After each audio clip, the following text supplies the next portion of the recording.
AEW President Tony Khan may be over his head.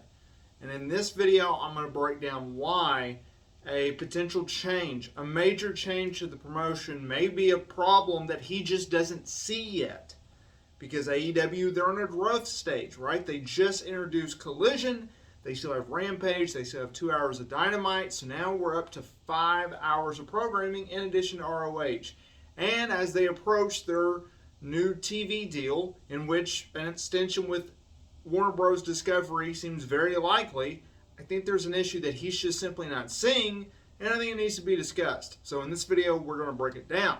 Now, in a previous video, I talked about a report by Sean Ross Sapp of Fightful Select, in which noted that AEW and WBD, Warner Bros. Discovery, are in deep negotiations for a TV rights extension. Now, AEW's TV rights deal expires with Warner Bros.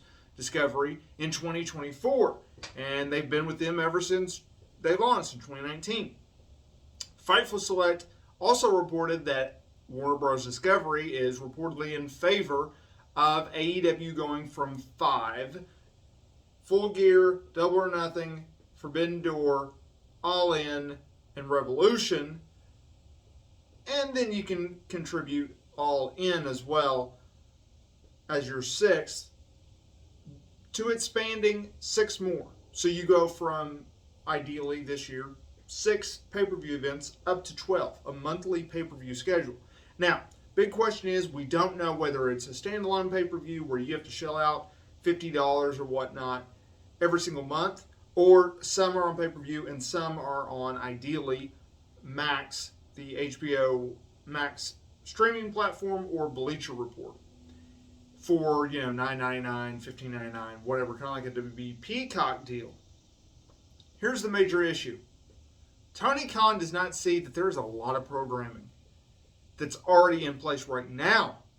If you're adding another 6 months of content that you got to come up with, that's a lot. And you may water down not only the product, but you also may burn out your existing fan base.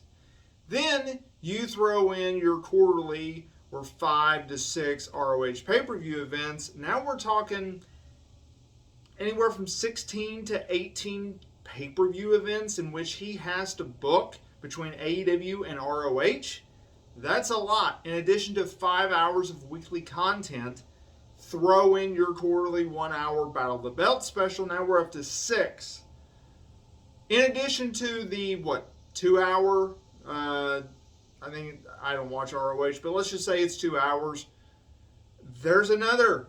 So you're up to 7 hours of weekly content. Throw in your pay-per-view events and months in which you have ROH branded pay-per-view events and AEW branded pay-per-view events.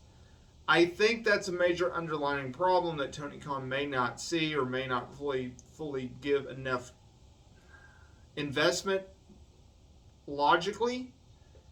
I just see that's an issue. Now look, as a guy in the business and reporting on this stuff, I don't have necessarily an issue with them wanting to do more pay-per-view events. Ideally not 12, but I get it. You want to do more, so be it.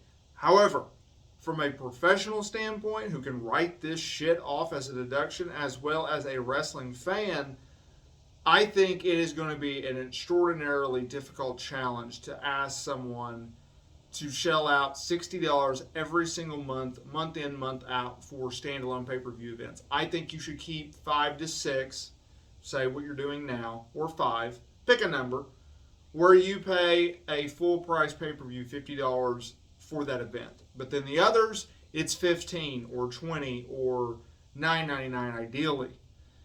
But then I also think it's a mistake if they just solely go to, a $9.99 price point like WB has done with Peacock. I think that's also an issue. It's very challenging, but Tony Khan has got to be careful with this.